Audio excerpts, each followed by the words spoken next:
face on this planet, whether it's ecological, whether it's, you know, economic, whether it's social, cultural, educational, whatever level it's on, all the problems are stemming from a loss of relationship with the foundation of our life, which is this, you know, this earth, this soil. And if you look at this soil here, you start to see that this soil is alive.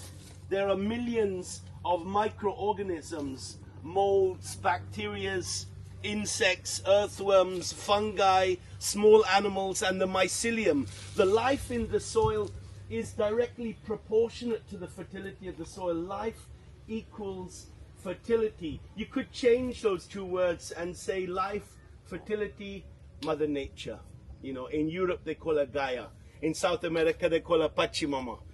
And I think in India there are many, many names. One is Bhumidev, you know, but this is a divinity. You know, the life in this soil which you can't understand. You can't take this to a lab and then say, oh, this is 1 + 1 + 1 + 1, you know, this equals soil.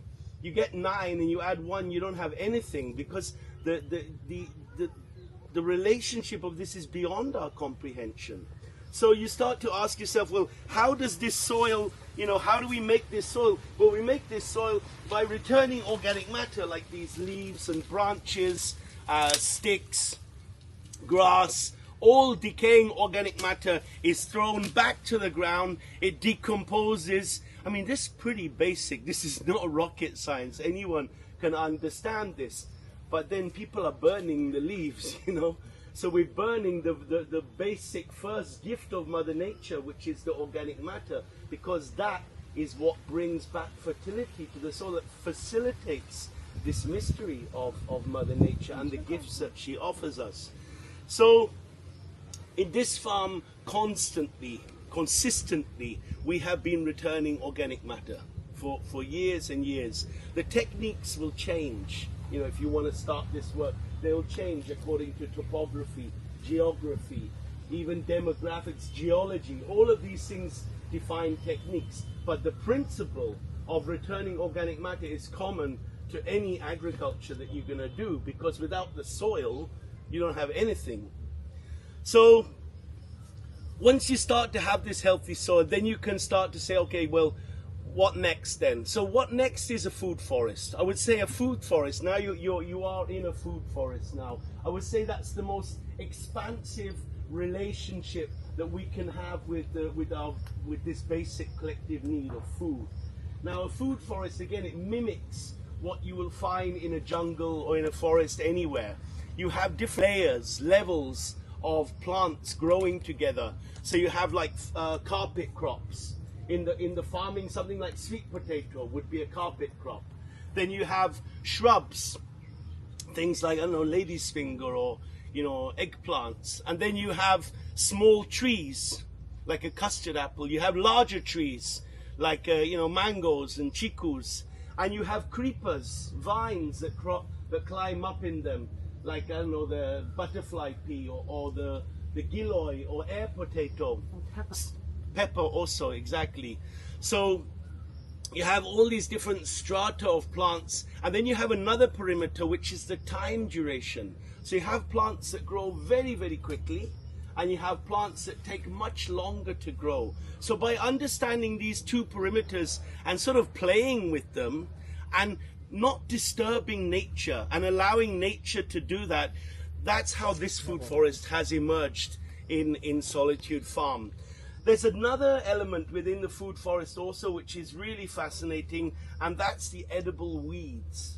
So when you stop to plow the land, when you move away from this sort of anthropocentric point of view of, I want to grow this, and this is going to make me this much money. But when you start to see the plants, you know, for their nutritional value rather than economic value, then you start to recognize the nutritional fabric of a culture. And those lie in the edible weeds very, very much, you know. So there's any number of little leaves that have, you know, people won't give much value. But if you have them outside your house and you put them in a salad, in a smoothie, in a chutney, or in a curry, they have a value. Like, for example, this, you know, any Tamilian will tell you that this, here, you can taste this. This, if you like, please try it. Take the tender ones. This is the tamarind leaves, the tender tamarind leaves. It's, you know, as I say, any Tamilian will tell you, because when they're kids, they go to school, they will chomp on this. It's nothing special, but when you got hundreds of these little unspecial things and they're in your food, they're like supremely special, because the edible weeds, they have a very high medicinal value. They have a high nutritional value. They tick all the characteristics of local food, which is maybe the last thing we'll just talk about, then we'll keep going. So characteristics of local food. For example, this is a local food. This guy here is called chaya. Okay, so chaya is a tree spinach. And the beautiful thing about the chaya as a characteristic of local food is that it grows easily. So I've just broken off this branch, and I'm just going to push it into the soil. Now the soil is a bit wet because of the rain, and it will grow. There is no knowledge there. There is no expertise. There is no machinery, no chemicals. It grew easily. That is the first characteristic of local food. If you think about a culture, how it explodes, you know, with its dance, its music, its language, poetry, its spirituality, its architecture, its handicrafts, all of that culture explodes because people have access to food. And that food should be relatively easy to access. If it was very complex to get that food, I don't see how cultures would be able to expand.